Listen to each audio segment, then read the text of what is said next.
Situación problema. En 2014, el río San Juan de Cadereyta, ubicado en el estado de Nuevo León, fue contaminado, afectando los ecosistemas que vivían a su alrededor, al igual que los animales y zonas de consumo de agua. El causante, la refinería de petróleos mexicanos, fue la responsable de tirar aceites, hidrocarburos y aguas residuales al río. Se nos dio la tarea de hacer un estudio de este derrame y proponer una solución a las autoridades, además de hacer una reflexión sobre las acciones que ha cometido Pemex. Los hidrocarburos son moléculas compuestas únicamente de carbono e hidrógeno y pueden verse naturalmente en este tipo de petróleos como metano, conformado por un carbono y 4 hidrógenos; butano, conformado por 4 carbonos e hidrógenos; hexano, conformado por 6 carbonos e hidrógenos; y benceno, en forma de anillo, con 6 carbonos e hidrógenos. Pero además de esto, las aguas residuales también contenían sustancias olorosas y contaminantes para el río, que estaban compuestas principalmente por amoníaco, conformado de nitrógeno y 3 hidrógenos; diaminas, conformado por un anillo, 2 hidrógenos y 2 nitrógenos e hidrógenos a sus lados; y sulfuro de hidrógeno, conformado por azufre y 2 hidrógenos. Los distintos hidrocarburos encontrados en el petróleo pueden ser identificados por sus enlaces. El metano, el hexano y el butano tienen enlaces covalentes no polares. El metano tiene este enlace debido a que el carbono tiene la capacidad de tomar 4 enlaces para equilibrarse. El butano también tiene un enlace covalente no polar porque comparte electrones en su última capa de valencia, además de que la electronegatividad es un factor importante presente en este enlace. Y asimismo el hexano también lo tiene. El benceno tiene un enlace tipo pi. Este es un tipo de enlace en el que la energía es poca, dado a que los electrones se encuentran más alejados de su núcleo. El benceno se suele representar siguiendo la estructura de Lewis con una geometría hexagonal plana, la cual carece de tensión en el anillo y en cuyos vértices podemos encontrar a los átomos del carbono. A lo largo del hexágono encontramos 3 dobles enlaces y 3 simples en posiciones alternas. En el caso de las aguas residuales ya previamente mencionadas por mi compañero, se encuentra el amoníaco. El amoníaco tiene un enlace covalente polar, también puede ser dicho que tiene 3 enlaces simples polares. Las aminas son compuestos y grupos funcionales que contienen una base de nitrógeno. Estas son derivadas del amoníaco y se pueden dividir en primarias, secundarias y terciarias. La diamina es un compuesto orgánico con 2 grupos amino. Es una sustancia que cuenta con semejantes características al amoníaco y la más sencilla y conocida es llamada la etilendiamina, que tiene un olor semejante al amoníaco y con un punto de ebullición a 116 grados. El metano se trata del segundo compuesto que más contribuye al calentamiento global de la Tierra. Es extremadamente inflamable y el contacto con aire resulta explosivo, llegando a producir incendios y existen focos de calentamiento. Es una sustancia incolora y no polar que se presenta en forma de gas a temperaturas y presiones ordinarias y se caracteriza por su baja solubilidad en fase líquida y elevada persistencia en la atmósfera. Su masa molecular es de 16.04 gramos mol, punto de ebullición de menos 161 grados centígrados, un punto de fusión de menos 183 grados centígrados, solubilidad en agua de 3.3, densidad relativa de gas de 0.6, un punto de inflamación que es un gas inflamable, tiene una temperatura de autoignición de 537 grados centígrados y un límite de explosividad por ciento en volumen en el aire de 5 a 15. El butano es un hidrocarburo saturado, parafínico, alifático, inflamable, gaseoso que se licúa a una presión atmosférica de menos 0.5 grados centígrados, formado por 4 átomos de carbono y por 10 de hidrógeno, cuya fórmula química es C4H10. Tiene un aspecto color de gas licuado comprimido incoloro, un olor característico, inodoro cuando es puro. Densidad relativa de vapor de 2.1, solubilidad en agua de 3.25 sobre 100 milímetros a 20 grados centígrados, un punto de fusión de menos 1 grado centígrado y un punto de fusión de menos 138 grados centígrados. El hexano es líquido, incoloro, fácilmente inflamable, olor fuerte parecido al de los disolventes, poco no polar o combinable con el agua, momento dipolar cero y un punto de ebullición de 68.85, un punto de fusión de menos 95.15. El benceno y sus homólogos compuestos aromáticos poseen una gran estabilidad química y solo reaccionan en condiciones especiales y con el uso de catalizadores apropiados. Sus propiedades físicas son que El benceno es un líquido incoloro de olor fuerte, más ligero que el agua. El benceno hierve a 80.1 grados centígrados y funde 5.4.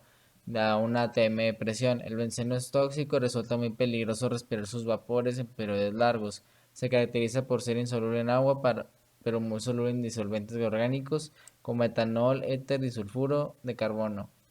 Las aminas, sus propiedades físicas es que es incoloro, líquido, incoloro y de aspecto aceitoso, olor desagradable, su punto de ebullición es de 184 grados centígrados, es soluble en solventes orgánicos. Sus propiedades químicas son que presentan las mismas características químicas que las aminas alifáticas, arde, impureza y la llama, tiene un carácter básico más débil que las otras aminas y reacciona con el aceto sulfúrico a temperaturas elevadas. Otro reactivo es cafeína con la anilina, es el ácido acético, es caliente también. Las interacciones intermoleculares entre el agua y los hidrocarburos vistos se concentran principalmente en su polaridad y su solubilidad.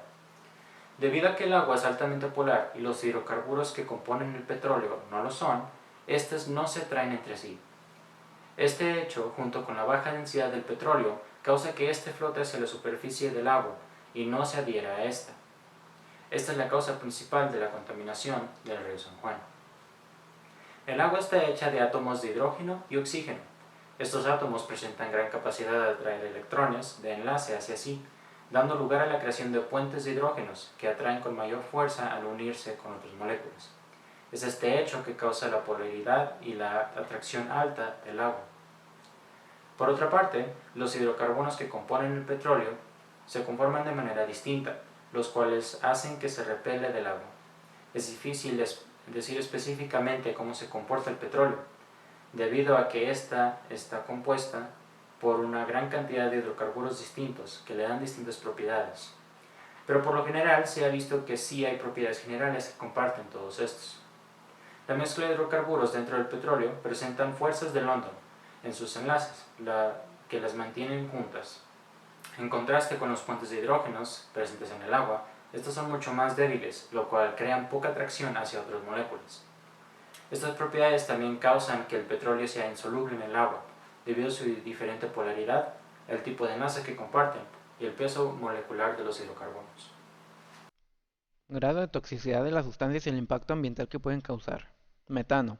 El metano no es tóxico y no es peligroso si se inhala en pequeñas cantidades. Sin embargo, si una gran cantidad de metano desplaza el aire y podrá provocar asfixia. Y si hay una reacción puede haber una explosión. El metano que se libera a la atmósfera antes de que se queme es perjudicial para el medio ambiente. Como puede atrapar el calor en la atmósfera, puede contribuir al cambio climático. Butano. El butano no es tóxico para respirarlo en concentraciones mayores al 1%, pueden producir un efecto anestésico. También puede reducir la concentración de oxígeno en el aire necesaria para mantener la vida. Su combustión emite gases de efecto invernadero como el dióxido de carbono o el metano, entre otros, que se van acumulando en la atmósfera y favoreciendo el calentamiento global. Durante su extracción también se eliminan gases y partículas que aumentan la contaminación atmosférica.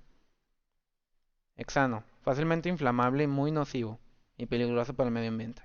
Esta sustancia puede causar efectos sobre el sistema nervioso, generar irritación en las vías respiratorias, producir vértigo, somnolencia, dolor de cabeza, dificultad al respirar, pérdida de conocimiento. El hexano se evapora muy fácil una vez en el aire, puede reaccionar con oxígeno y descomponerse. Si hay una descarga en un lago o río, una porción se disolverá, pero la mayor parte permanecerá en la superficie. Benceno. La exposición breve, 5 a 10 minutos, a niveles muy altos de benceno en el aire puede producir la muerte. Niveles más bajos pueden producir letargo, mareo, aceleración del latido del corazón, dolor de cabeza, temblores, confusión y pérdida del conocimiento. En la mayoría de los casos, los efectos desaparecerán cuando la exposición termina y la persona empieza a respirar aire fresco. El benceno presente en la atmósfera procede principalmente de emisiones provocadas por la actividad humana en las ciudades. La fuente más común es el uso del tráfico urbano, la evaporación de gasolinas y gasóleos durante las operaciones de llenado de combustible, la producción de diferentes compuestos químicos, las emisiones procedentes de la combustión incompleta del carbón y de productos derivados del petróleo, y la manufactura de pinturas o su utilización para cualquier tipo de industria. Amina. La toxicidad de este compuesto es el resultado de su conversión en nitritos que actúan como agentes nitrosantes en la formación de las nitroaminas. En individuos sensibles con los sistemas de detoxificación alterados a causa de la ingesta de medicamentos o por causas naturales, puede existir cierto riesgo de reacciones alérgicas, según recogen en el portal agrario Besana. Esto dificulta establecer niveles de toxicidad concretos. El principal impacto ambiental de las aminas es el contaminar el aire y la atmósfera en general. Es importante mencionar que las aminas son compuestos orgánicos que son derivados del amoníaco. Las aminas llegan a ser bastante tóxicas y contaminantes, sobre todo por la cantidad de carbono que pueden llegar a tener y porque el amoníaco es un elemento muy difícil de sintetizar y muy tóxico. Amoníaco. Las concentraciones de amoníaco no ionizado son las formas más principales del amoníaco. Inhalación. En concentraciones elevadas irrita la garganta y produce un proceso inflamatorio en el tejido pulmonar. Daña las vías respiratorias y los ojos. Según aumenta la concentración puede llegar a producir un edema pulmonar. La presencia de elevadas concentraciones en las aguas superficiales, como todo nutriente, puede causar graves daños en los seres vivos, ya que interfieren en el transporte del oxígeno por la hemoglobina. Nuestra propuesta es que si vimos que la mejor opción para poder solucionar los problemas ocasionados por el derrame es utilizar la biorremediación. Es una promesa para el medio ambiente, consiste en el uso de microorganismos naturales, enzimas, levaduras, hongos o bacterias para descomponer o degradar sustancias peligrosas en otras menos tóxicas o que no sean tóxicas. Se aprovecha el potencial de los microorganismos para mineralizar o transformar residuos orgánicos en compuestos químicamente más sencillos. El proceso obedece a la capacidad metabólica de los microorganismos y la actividad biodegradadora. Puede ser estimulada por la adición de nutrientes básicos. Los microorganismos, al igual que los seres vivos, comen y digieren sustancias orgánicas de las cuales obtienen nutrientes y energía. Esta técnica puede llegar a ser la mejor opción debido a que es 100% natural, de bajo costo y menos agresiva hacia la naturaleza. La conclusión es, al observar este problema sobre el derrame de hidrocarburos en el río e investigar sobre ello, vemos que la opción más acertada para la resolución de este problema de manera sustentable es la biorremediación, que consiste en el uso de microorganismos naturales como enzimas, hongos y bacterias. Para descomponer sustancias peligrosas como hidrocarburos, esta técnica es la mejor opción, ya que es 100% natural y de bajo costo y menos agresivo hacia la naturaleza. Pero en el peor escenario posible, donde las aguas residuales provenientes de este derrame hayan llegado a un nivel subterráneo donde se extrae el agua potable, utilizaremos la técnica de arrastre por aire, que en pocas palabras el aire inyecta a profundidad que almacena los contaminantes en un tanque arenoso.